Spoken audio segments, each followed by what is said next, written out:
please introduce yourself, Franklin. Of course. Well, I'm Franklin Camargo. I'm a 22 years old political activist. I was born in Venezuela and I lived in Venezuela until I was 21 years old, that I had to flee Venezuela to save my life because I received political persecution in my country. So right now I'm here in Utah, to be specific. And well, I have been doing a lot of things here too. In Venezuela, I was a political activist against the tyranny of Nicolas Maduro, and also promoting the ideas of freedom, because as I was always saying, in Venezuela, it is not just to be against Maduro, it is not just to be against Chavez, it is to be against socialism, and it is to be against any idea that is against freedom, and promote the ideas that the population of Venezuela for a lot of years didn't hear about, because it is common to hear about Venezuela right now. And actually, President Trump here in US is always talking about Venezuela and how socialism destroyed Venezuela.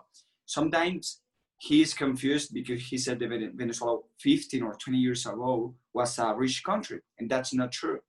Venezuela was a rich country, but we have to go back to the 1950s when we have free markets. But 15 or 20 or 25 years ago, Venezuela has a democratic socialism that was destroying Venezuela step by step. It was slow, yes, because Venezuela is a country with a lot of resources, and it was a very successful country.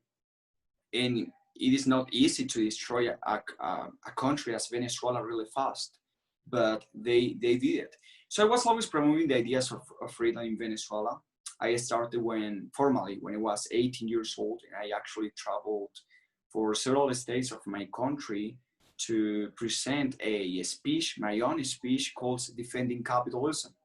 Because as you can tell right now in America, talking with millennials, but it's even worse in South America, defend the ideas of freedom is not easy, because people believe that is an immoral idea. Some people really believe that even when capitalism is a successful system, and you can see it every day in this country, and you can see it in the countries that have free markets, there is an idea that is not moral, because rich people becomes powerful, or that is a system based off the principles of selfishness or greed. So it is the same in South America. A lot of people think that. So I was defending the principle of capitalism. It is not just that it's a successful system. That's pretty obvious, right? But of course, we have to explain it. It is also that it's the only moral system, because capitalism, I'm always saying that, is what you get when you respect a huge and important individual right, that is the right to private property. That's capitalism. Respect the right to private property. That is just a consequence to respect right to life. And could you explain, Franklin, and I know that I've read some of your writings on this subject, but it's not as if the Venezuelan people don't share, a lot of values like Americans, that, at least some point, and perhaps currently, although they're silenced, they believe in individualism, pursuing their own happiness, pursuing their own ends, and not necessarily, living for others, but for themselves, and pursuing their aspirations. And could you just comment on how the socialist Hugo Chavez regime, and then on to Maduro, kind of subordinated the concept of I and the self to the collective, and how they achieved that? Yes, that's true. We have to understand that each political system has a philosophical base.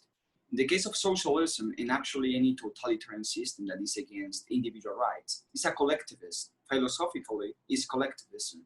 It means that is the subordination of the individual to a group and to the interest of the group. It means that individuals have no right to exist for themselves, for their interest. It means that they have to think first for other or someone else. In someone else will be always the government, will be the majority of the population, will be a specific group. It doesn't matter actually who is the group. what really matters is that individual rights don't exist in these kind of societies. So I really like to use the example that Ayn Rand used in one of her books, The Fawning Head, and with a specific character, Albus Tuhi. He said that he was talking with Howard Rock, that was the principal character of the novel, and he said that when you want to control a society, you have to learn how to rule just one single man's soul. And the way to do it is in a different steps. First, make men feel small. When some leadership has the skill to make men feel small, he will control it. And the best way to do it is to play with twisted feelings like ashamed. When you see that rich people or successful people feel bad for their success, that's a principal reason, that the principal characteristic that a collectivist will use to control them. So that happened in Venezuela. Chavez was always saying, you know what, you don't have to live for yourself. You have to sacrifice yourself for others. You have no right to conserve your own interest, because there is something more important, like the interest of the nation, of the interest of the people. So that kind of concepts that are very dangerous, because it means that individual won't exist for their interest. So when you see actually that some businessmen really famous in America, they are trying to say, you know what, I'm just a lucky man, but it doesn't mean that the system is good. It doesn't mean that I'm really good. It means that I was just lucky. So they are feeling ashamed of their success. So that's a very dangerous step to go to a collectivist nation. One of the other things that Chavez used and was also explained by Ayn Rand was that a collectivist regime needs to destroy the values of a man, try to do impossible for the people who are always trying to do their best get success, because it means that the people like us, because we believe in freedom, we believe in free markets, and we want to have success for our own ways, it means that we will be so frustrated because we are in a system where there is not options to get success, to be successful, to have a high standard of life. We will be sad, we will be frustrated, and we will even give up, and we will have a kind of empty in our life that we will try to fit with a totalitarian government.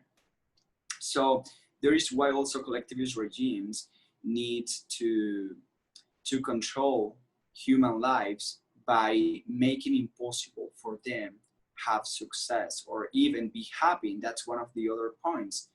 Make happiness impossible, because a man who is happy don't need a big government to control their lives, to tell you what we have to do, what we should do with our lives, what we have to do with our body, with our money, with what we created.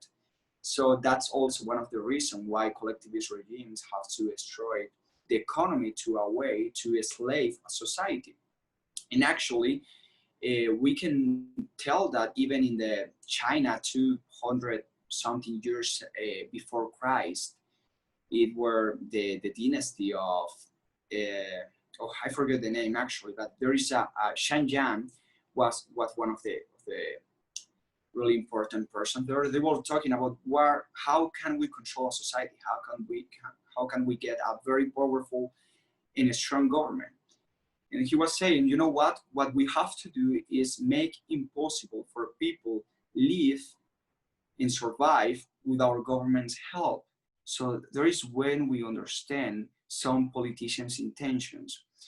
They are trying to create a system where individuals cannot survive without help by the government, without government's help, without government's money, without politicians' money. Of course, we all know that the only way that a government can get money is by taxes, is by what human and individuals create every day.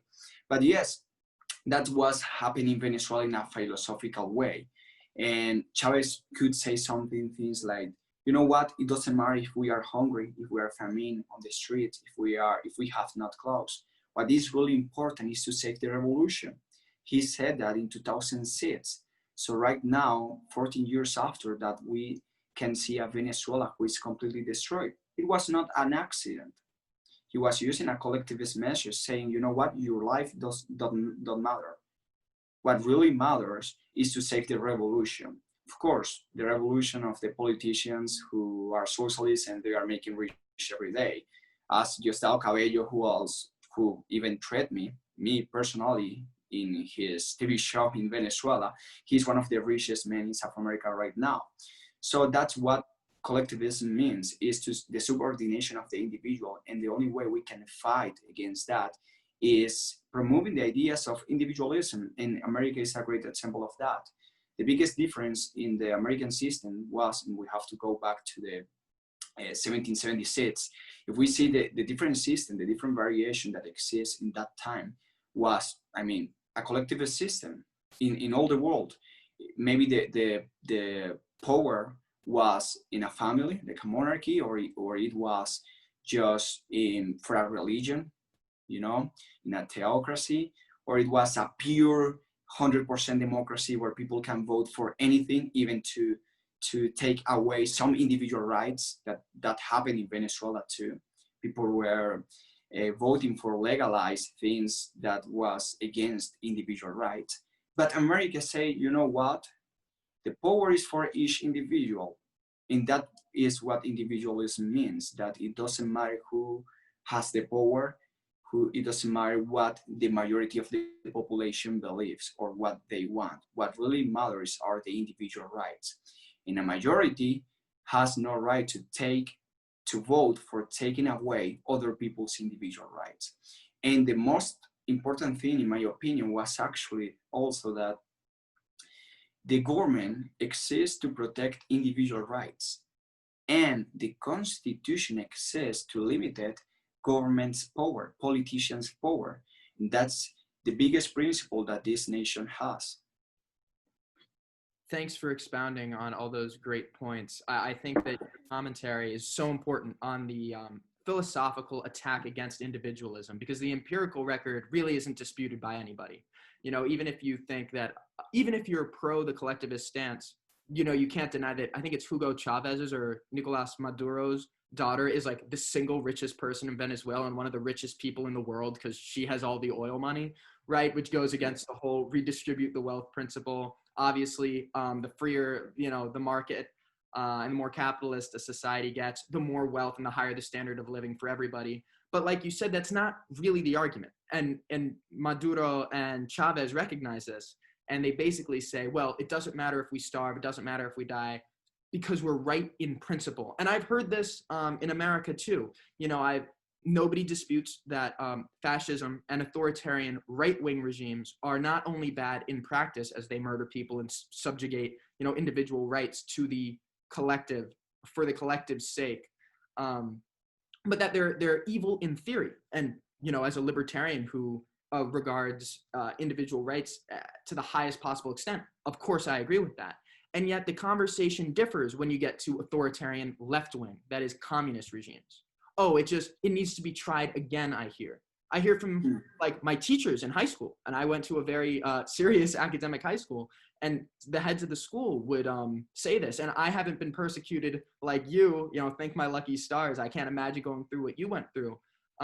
But I almost had a major blotch on my own like permanent record for my brother and I equating Nazism to communism, and basically doing a reductio ad absurdum of how ridiculous the argument, oh, it's good in theory, it should be tried again, would sound if it were applied to Nazism. You know, can you imagine if somebody said about Franco's regime in in Spain, or Mussolini's regime in Italy, or Hitler's regime in Germany? It's, you know, I understand that it didn't work out in practice, but it's good in theory, let's try it again. I mean, that would be absurd, because it is absurd. And yet people don't apply that same standard to communism, to other forms of collectivism. And I'm wondering if you have any insight on why people understand that right-wing kind of ethno-nationalist collectivism is bad, but other forms of collectivism aren't bad. if you have some insight on that. Yes, of course. What always changes is the argument, but collectivism is always the same. Collectivism is the subordination of a group. It's the subordination of the individual to a group. What group? Well, it will be defined by the government actually, or by the politicians. So some nationalisms could go to a kind of collectivism too, and they can violate individual rights. And we can see that when some nationalists call themselves pro-capitalism, but they agree to intervene some businesses because it's for the good of the nation, you know.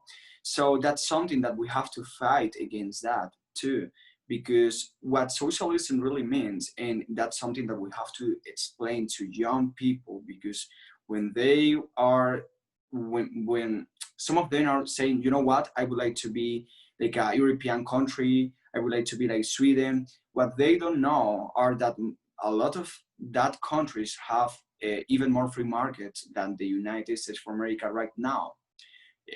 Actually, the Heritage Foundation placed the United States of America in the 18th position in the last year. So it means that, I mean, a lot of European countries that sometimes Bernie Sanders is talking about, like Denmark, they are not really socialist. Actually, they have a lot of free markets. Yes, they have some politicals that after we have to talk if they are good, if they are moral, if in a long term they work. But what really means is the vision that we have about individual rights, about private property, about the function of the government. And that's important because what socialism is the government or ownership of the means of production. But it is not just about taking production by the government. It is also any kind of intervention by the government, the private property. That's socialism in different steps. Okay, so some nation, I really like patriotism. I really like the celebration of July 4th, and I think that that's something beautiful because it is an opportunity to celebrate freedom, to love your country, and that's one of my favorite things about this country. However, it doesn't mean that it has to be an irrational nationalism. You know, it doesn't mean that. I mean, this country was based in some beautiful principles that are individualistic principles. So the individual rights is the most important thing in this country, and each individual is independent, and that's it. So when nationalism turned to a situation where they will justify any action just for the good of the nation, they could be also against freedom, they could be also against individual rights, they could be also against capitalism, against what really works, and actually against the principles that actually founded this country. I would like to see all these nationalists in this country raise their voices to protect the principle that founded this nation, because this is the best nation to actually be a traditionalist or like a nationalist person, because actually, I mean, it could turn an idea to protect the principles that founded this country, and that's beautiful because this country was founded in the right principles. But some nationalists, unfortunately, they want to bring socialism in this country just in the name of nationalism. Mm-hmm. I agree with everything you said. I think that something that disturbs me, and that I think may be perhaps more disturbing for you coming to this country and seeing what it is, and knowing its history, and it represents to you what it represents to me, which is it was founded, on the principles of limited government, and limited so that the individual can be free to pursue life, liberty, and happiness. But there are those that go back and comment correctly that this country didn't always, fulfill that promise for all people. And I think that people like us would say, that's ad hominem. Just because the founding fathers didn't carry out these principles themselves didn't mean that the country wasn't founded on these principles and that it wasn't always meant to carry them out.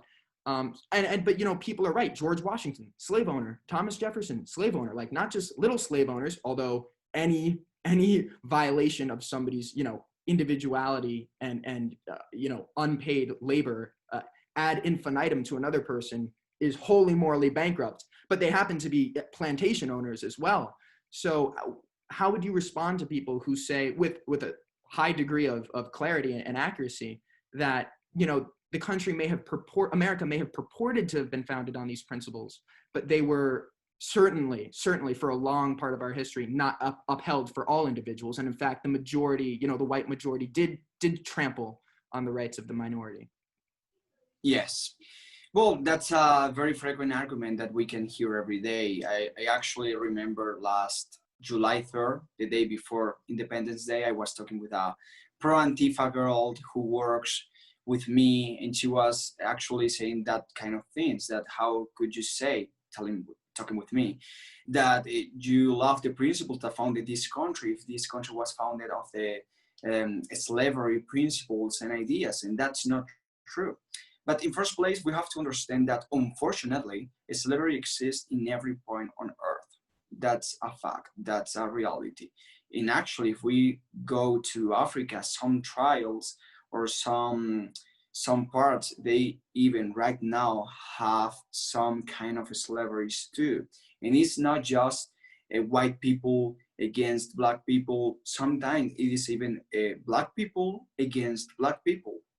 So that's something that we have to talk about. So racism is not something very American, how the left wing says. It is actually, unfortunately, something very human being. And I know that because I'm from Venezuela.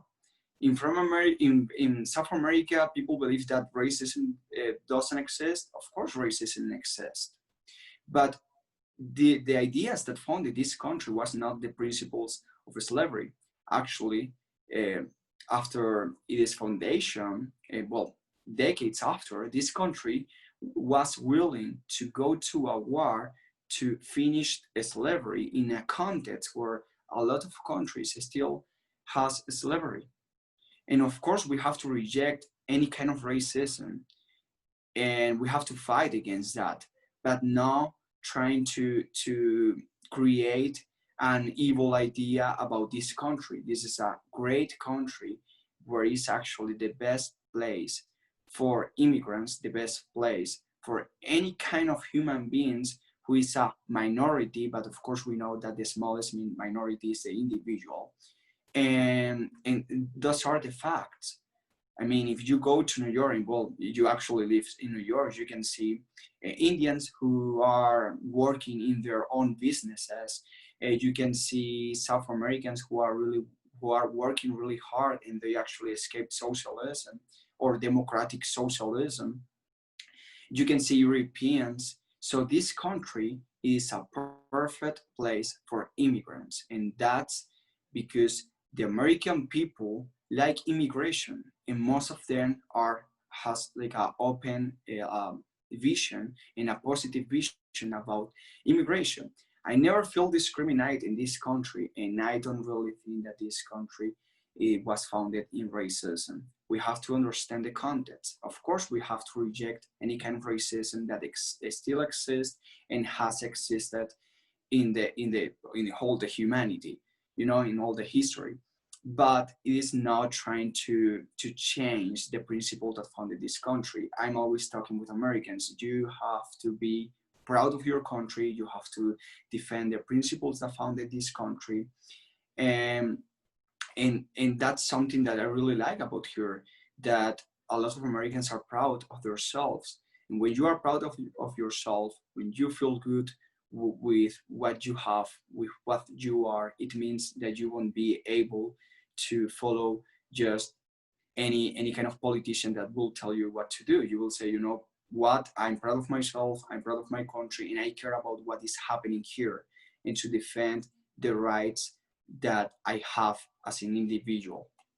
I think that's a really eloquent way of putting it, Franklin, because obviously, to kind of tie things back to collectivism and Ayn Rand's view on racism, she said verbatim, racism is the lowest, most crudely primitive form of collectivism, end quote. So, it's funny because a lot of these anti-racists, so-called, actually aren't individualist. They're actually pro-collectivism, And they're this is a term that I learned recently. They're kind of Balkanists, some of them even, some very fringe elements that they want. They don't believe that, first of all, they believe that white people are inherently different than others. A famous Nickelodeon employed talk show host recently said that, they're descendant from Neanderthals and more closer, more akin to savages than they are to human beings, that you need to have melanin to have a soul, and etc. I think his name is Nick Coleman, but I apologize if I got that wrong. And then the rebuttal is, for, if we say, hey, I'm the real anti-racist, I believe in individualism and not treating people differently based on their immutable characteristics, we get called racist. So how can we explain that individualism and free markets and guaranteeing, by the way, not through anarchy, but through the state, if you're an objectivist like yourself or myself and believe in Ayn Rand's principles, that the state legitimately functions when it uses, if need be, force to defend the negative rights of the population. Again, life, liberty, private property, and encompassed by those, the pursuit of happiness. How would you, in Venezuela and in America, because sadly these ideas need reaffirming nowadays, how can we drive that message home? So I really believe that the nature of the individual is to care about themselves, but some individuals have forgotten about that. So that's why some individuals prefer collectivist ideas and prefer socialism. So the best way to teach about these ideas is also explaining the moral principles. And the moral principle of individualism is that you, as an individual, it doesn't matter what you believe, if you were created by God or you were created by nature, or it doesn't matter. You are an individual and you have right to be free. So be free means not just being free by the government, it also by the force of the government. It also means being free for other individuals. So that's what libertarianism, objectivism also explains. That's what capitalism really means. Capitalism is the respect of private property, is let the individuals to be free.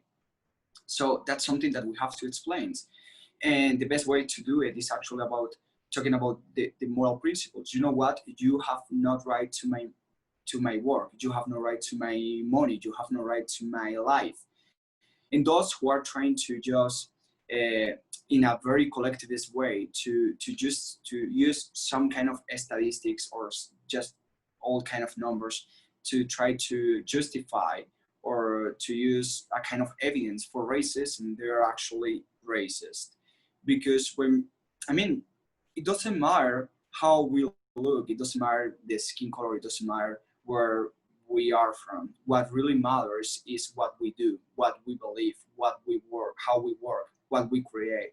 And that's what capitalism means, So I'm always, actually, I was talking with this friend that I was telling you that she is a pro-Antifa activist and she's very on the left. And I was telling her, you know what, there is no difference between you and me in this country. Right now, of course, I have a perfect legal status. I have all my documents without problems. So there is no difference between you and me. And I'm from Venezuela. I have a strong accent. Maybe the only difference could be that you speak so much better English than me, but I'm working hard. So I have been just learning English for a few months. You're doing a great job. Thank you. So, when Margaret Thatcher said something very, very powerful for me, and is that when you let individuals to be free to choose, they will choose freedom. But what we have to explain to our individuals is what individualism really means.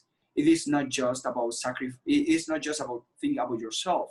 It's that you even, in an individualistic society, you are free to concern about your interests first, or you are even free to care about others, about your siblings, about your neighbors. You are free. But in a collectivist context, you are not free for nothing. You cannot concern about yourself. And I'm always explaining how socialism destroyed any kind of individuality. Under a socialist regime, individuals have no right to exist, because I mean, you have no right to your life, you have no right to work, to your job, you have no right to keep with the things that you created. Even you have no right to have your own knowledge in your own mind. And I'm a great example of that, because when I tried to explain my ideas in my university, I was expelled in a public university. And of course, millennials, socialist millennials, are explaining that socialism is good because it's free college. Free college means that if you think different, you will get expelled. And that's my example. So that's what happened to me when I was in Venezuela. So we have to talk about individualism. And the biggest argument about capitalism, it is not just that it's a system which works. That's obvious. Even millennials who are socialists, they love their iPhone 11. You know, they love to travel around the US. They like to be success. They like their cars. But maybe they believe that under a socialist system, a society will be more moral. That's not true. Actually, nothing could be more immoral than socialism, because under socialism, you have no right to your own life, and someone else will always decide for you, for your money, for your property, for everything. So the best way to fight against that is explain that capitalism is actually just the consequence of the right to private property, and that individualism is just to respect people's life. Because how, as I said just a few minutes ago, in an individualistic society, you are free to choose if you want to sacrifice for others, and that's okay for me, you know, okay. But if you want to consult about your interest first, that you have right to do that. But it is also that in individualistic societies, people are willing to be uh, helpful for others and to do charity and things like that. And actually, the World Giving Index makes a study every year, and they have determined that the country where individuals must help others more, create uh, activities to make money for poor people, to send money for other countries, is USA. Maybe the country, no, not maybe, it's the reality, the country with the most individualistic principles. So why? Because in a society where individuals understand that there is not a responsibility by the government to care about everybody, and to use force to take money from some people and send it to others, there is a society where individuals say, you know what, it is not the responsibility of the government. I want to do it because I like to help others and I can do it. And of course, we know that in a capitalist society, individuals are capable to help others. And I'm also a good example of that. I came here with nothing, and I had received a lot of help by Americans, as I never received in Venezuela. So actually, we can see the best of human beings in capitalist societies where individuals are economically capable to help others, and they are willing to do it because they understand that there is not obligation, there is not force, and there is no responsibility for the government to do that.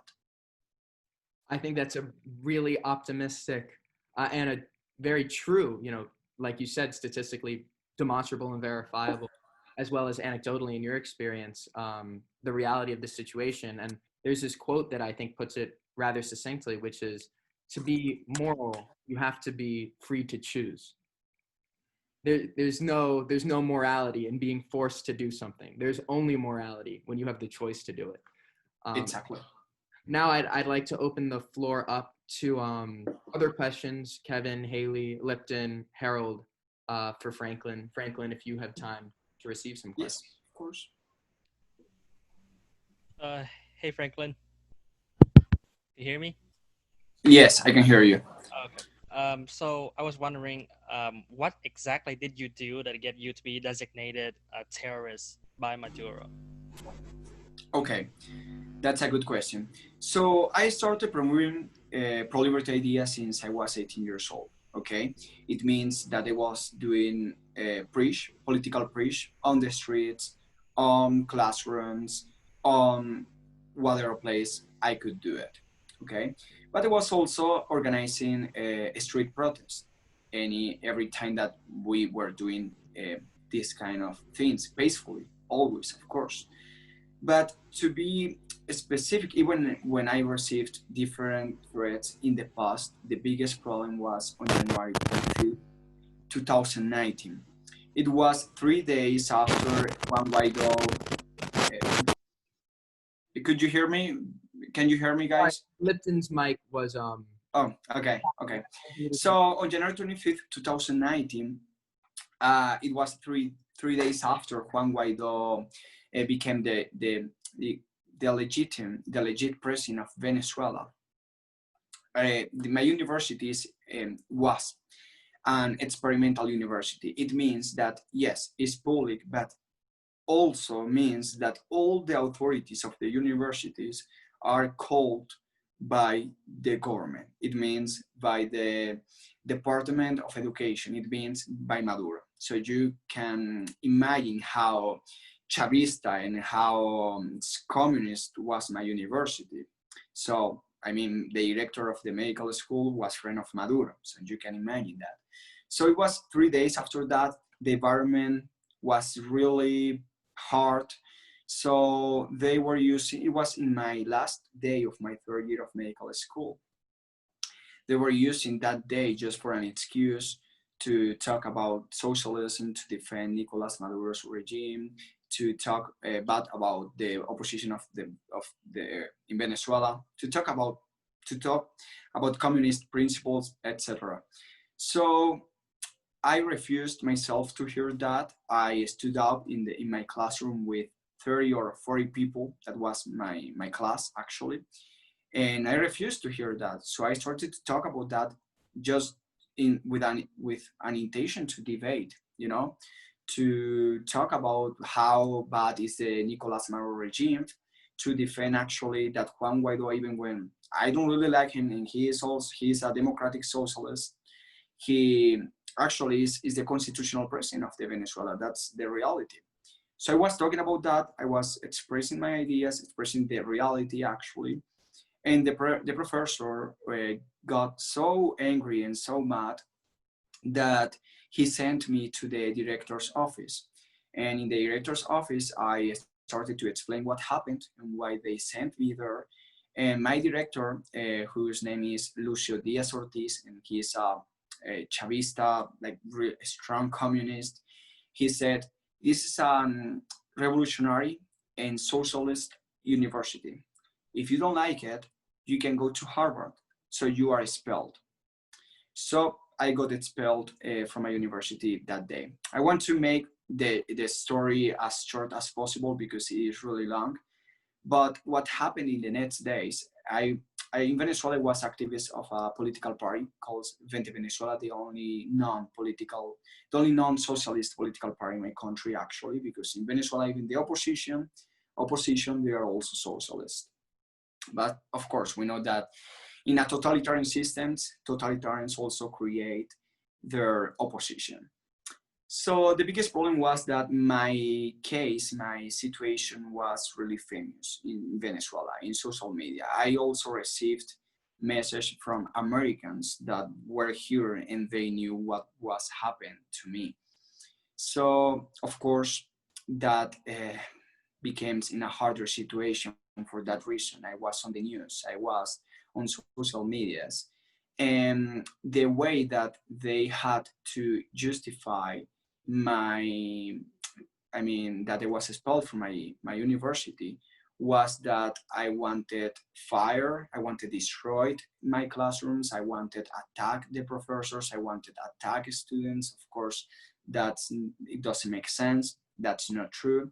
But the authorities of my university, throughout Twitter, throughout Facebook, throughout even TV, they started to talk bad things about me. So after that, they even called me terrorist. So I received the accused of being a terrorist. So the days after that were super hard for me. I slept in an aunt's house. I wasn't able to have like a normal life in my house with my family. I was not using social medias. I was really scared, and I actually received a help from a libertarian American who lives here, and his name is Kyle Warner. He helped me to escape Venezuela, and because I was trying to sell some things, but I had no time. And well, I could escape Venezuela. Now I got my asylum. It was accepted. And well, I'm happy to be here, but in Venezuela, my life was in dangers, and it was a really scary situation. Once I could be here safely, maybe it has been one of the happiest moments in my life. I mean, sometimes we forget how important is freedom, but until you really know that your life is in dangers, when you really know that you can go to jail, or even worse, you can receive any kind of attack, you will appreciate freedom. And of course, I would like to have even more freedom here in US, and that's what we have to fight for. But this is a free country, and we are so lucky to be here, really. Franklin, that story is really inspiring. Thank you for getting into the details of it, although it may be traumatizing to recount that in such detail. I think I'd be horribly traumatized to discuss that. And it's really inspiring for us. You know, sometimes I withhold things that I'm going to say because I'm afraid of getting canceled. And to hear your story, and to there has been one situation in my life where I felt what you probably must have felt at the time, which is dread in English, which basically means you feel like you are imminently going to die. And for me, I was caught in a hurricane anyway. And to know that you felt that because your teachers labeled your speech, you know, basically violent, and tantamount to terrorism, which, you know, there are some elements in our country trying to do nowadays, describe speech as violence, such that what happened to you, you know, can happen in our country. Really puts things into perspective. So thank you so much for getting into that. No, thank you. Well, I'm actually giving like the short version because it was a few weeks, so you can imagine how many things happened. I even received by two different sources that they were organizing our order to arrest me. So of course was the hardest moment in my life. Maybe hopefully I won't be in a as hard situation as that one. It was hard for my parents. It was hard for my family. But now I'm here and I'm safe. So I'm really lucky to be here because I have a friend from my same political party who has the same position that me, and he spent in jail for a year, and now he's free, but actually he cannot go outside of the country, and he cannot do anything. He even cannot fight for freedom because he can be killed in any moment if he does that. So I'm lucky to be here actually, and I'm super happy to be here. We're happy to have you here. I got a question from Lipton because his mic is malfunctioning, so I will ask it on his behalf. His question is, why is propaganda so effective in Venezuela? Excuse me? Why is propaganda so effective in Venezuela? Kind of getting back to the whole how when I was reading your script for your latest video, which will be posted by the Atlas Society, if I'm not incorrect, or are you posting it yourself? So I will post it by myself, but maybe I will receive like the support of Atlas Society in their social medias. I just wanted to plug your new video that will be coming out soon, and at the end of this, certainly list off all of your social media so that people can follow you. But you talked about how there were these ads, I think, for Hugo Chavez's campaign, which is, or I'm not sure if it was Maduro or Chavez, but it said something akin to, "You are Maduro." Oh yeah. Yes. So yeah, the Chavez campaign. It was the Chavez campaign in 2012. A few months after he died, because he died after he won a presidential election. His campaign was "You are Chavez," And that's something very dangerous. Maybe some people cannot understand, or they just say, you know what, it doesn't matter if he's just a populist. But the message that he was trying to say is that your life don't matter.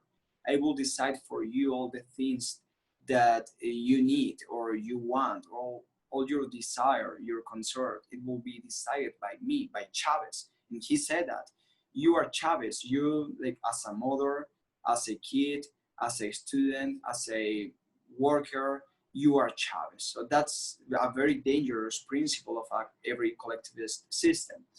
And the propaganda in Venezuela was effective because actually their population, when Chavez came and he took the power, the population was exhausted, was angry with the politicians. And that's something that happened. And that's what we don't hear with some conservative speeches here. That, of course, I'm super grateful with the conservatives that are always raising their voices against the Nicolas Maduro regime. But we have to understand and explain what really happened. In Venezuela, we have socialism at least since the 1970s, at least, okay? So democratic socialism created problems, created bad situations for individuals, of course, because socialism destroyed all the options that individuals have to improve their lives and themselves.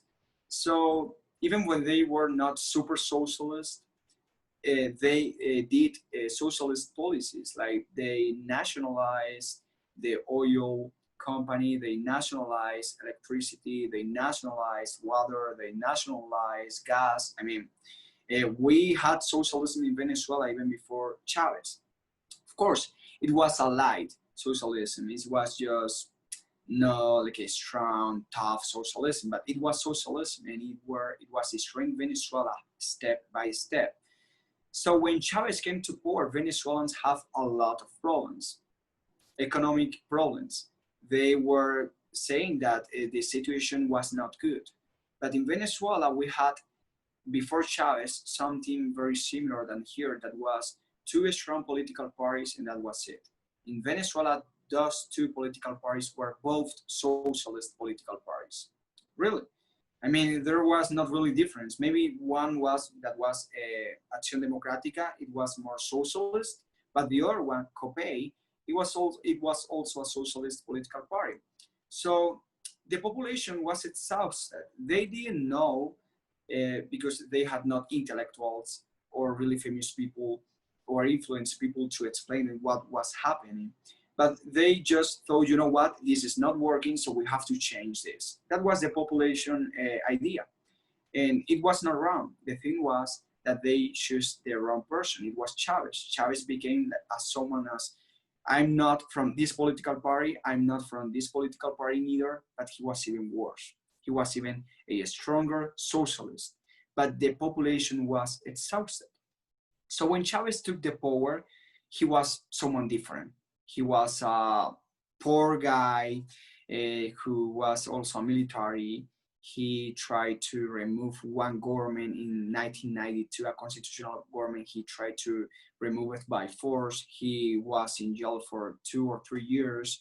So, but he was different, and the population liked that because they were exhausted of just the same political parties, the same kind of politicians. So they got someone even worse. And what happened in Venezuela is just what happened in any country where democratic and light socialism is implanted. And is that they generate problems. It causes problems. It causes bad situations. Human beings can see that their lives is even worse. But sometimes they think that the solution is even more control. It is even more, less capitalism, less freedom, less free markets, but more intervention, more statism. So that's the danger of democratic socialism.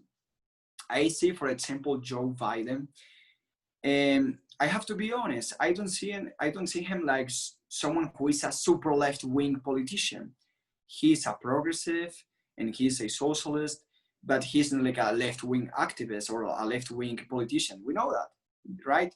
But the biggest problem is that democratic socialists And any kind of statism in every country can generate even something more radical. Not radical to freedom, not radical to capitalism, that is what we want. Radical even more to the left. So that's the dangers of democratic socialism. So Chavez was someone different, and he could generate a very, he was very successful to express his ideas, I believe, because he was different. I mean, the population was exhausted. So that was one of the biggest reasons why he could get success, because the people didn't want the old politicians, the old political parties. Well, and they got someone even worse. So that's the dangers of democratic socialism. But of course, Chavez, he attacked he attacked news, he attacked journalists, he attacked everyone who criticized him. So it was easier, of course, in that way for the propaganda, because right now, and for a lot of years, Venezuelans have not been able to read like clear news, to read real news about what is happening in Venezuela. So of course that make it easy for him. But right now in Venezuela, you see that at least 85% of the population are against Maduro, but there is no way to remove him. I mean, right now it is too late. It is sad that it's like that. I'm not very optimistic with the Venezuelan situation. And that's why I'm also a scoring American. We have to fight against socialism and any kind of intervention in the economy and our individual rights. And actually, some people believe that there is not possible to be in a situation as Venezuela, as Cuba, but also the Venezuelans 20, 25 years ago, or even 50 years ago, thought the same. A lot of Venezuelans were saying, you know what, we don't become a country as Cuba. We have oil. We are a rich country. We have democracy. We have a strong constitution. But now you see that Venezuela is the worst country for living. In Venezuela in the 1950s was the fourth world's richest economy according to GDP. So of course it can happen. In some countries it's easier. In some countries are easier than others. Maybe US is one of the hardest countries to have a totalitarian system because of Second Amendment, because of the constitution, because of the culture that people really, I mean, people here really are grateful for freedom. Not all of them, but a lot of Americans here are really proud of their country, of their principles, and to be free. So of course, I believe that the US is hard to be in a situation as like that, but it can happen. It can happen in any country. Thanks for that, Franklin. I was wondering if you could say, since you were also exposed to all this propaganda and all these attacks, and you also had your access to like actual news and information restricted, what was and it doesn't need to be Ayn Rand, of course, although I think it might be, but what is the piece of literature or information that you came across, or maybe it was your parents, I have no idea, I don't want to ask a leading question, but what was it that you came across that kind of inspired your dedication at such high cost to you and your family to fight for, the good fight for individual rights? So this is a very interesting story. My parents, my father, he's an economist, and my mom, she's a professor. They are both professional who worked for a lot of years, really hard. My father, he also had some businesses in Venezuela, successful businesses. And even we were not rich, we were a successful family that in a South America standard, in the Venezuelan standard, in a socialist society standard, we were successful. I could even come to US for vacations. That's not very common in South America for all the families. That's not very common in Venezuela in the last decades. But I could do that because my parents were successful. So that was one of the biggest reasons, actually, because when I was always coming to US, to Orlando for vacations, of course, vacation is not the same than living, but when I was coming here, I could tell the difference between a productive society and a society where the governments can decide for everything and where there is not freedom to, right? There is not the biggest freedom that we have, that is the economic freedom, actually. So I was always wondering, what is the difference between this country, where am I right now, US, when I was in vacations, and what is the difference between my country, Venezuela? I mean, I really like this country. See the cars, see the people, see the builds. People are happy, are successful, they are doing their best. So I was just a kid. I was 6 years old. After that, I came again when I was 10. I was always seeing the difference. And my country was every day worse and worse. So I always saying, you know what? I want to become Venezuela, a country as successful as US. I was thinking in that. So my father, he's an economist and a super pro-capitalist person. He had Anne Smith's book in his room. So I grew up in that kind of environment. So he was always talking to me about capitalism, and that is the result of a productive society where individuals are free. So that was my biggest influence, was my parents who taught me the principle and the value of being self-sufficient, be free, and to concern about yourself, about your family, and to work for, make your dreams real. But that's not possible in Venezuela or any other socialist society. So when I was watching my country getting worse every day, and I remembered, because I could not come back to this country after I was 11 years old, because my parents' businesses going down, our situation changed. I mean, completely. I mean, we went to come here for vacations, to be care just about to get food and the necessary to live, you know. So I was always remember US, how this country is successful, how I mean everything that I liked about this nation, and I wanted to fight for freedom in Venezuela, to change a country that was destroyed for a country as successful as US. So I started to study Anne Smith, that was in my house because of my father. After that, I found Ayn Rand, that is my biggest intellectual influence, and I think we have a similar story. She came here when she was 21 years old. I came here when I was 21 years old. She didn't speak English when I came here. When she came here, I didn't speak English near when I came here a year ago. So, well, I started to study because I really like to study. But it's very, I mean, it is one of my passions, is talking about freedom, is to fight for freedom.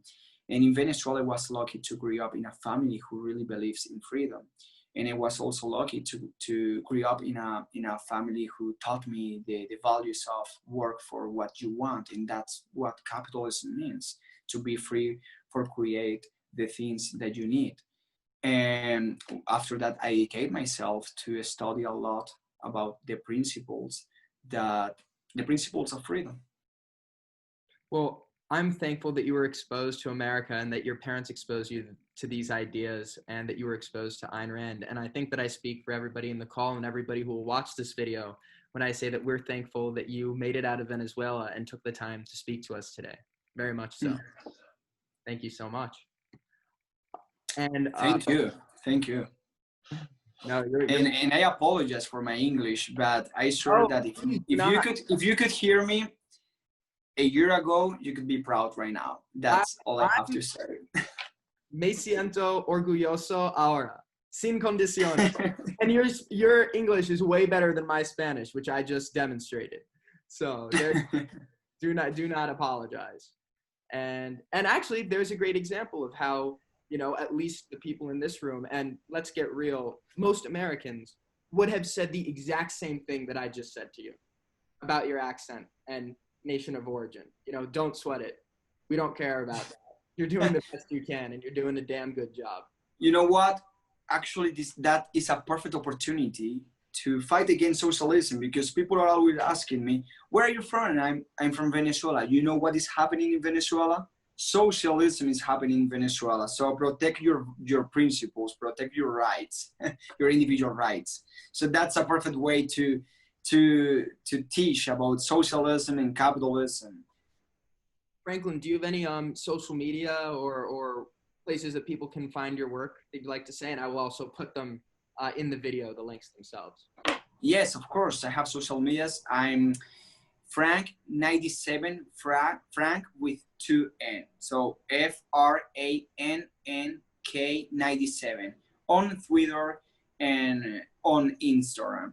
And if you speak Spanish, or some of who are watching this video later speak Spanish, they can also watch some interviews that they have on YouTube, just writing my name, Franklin Camargo.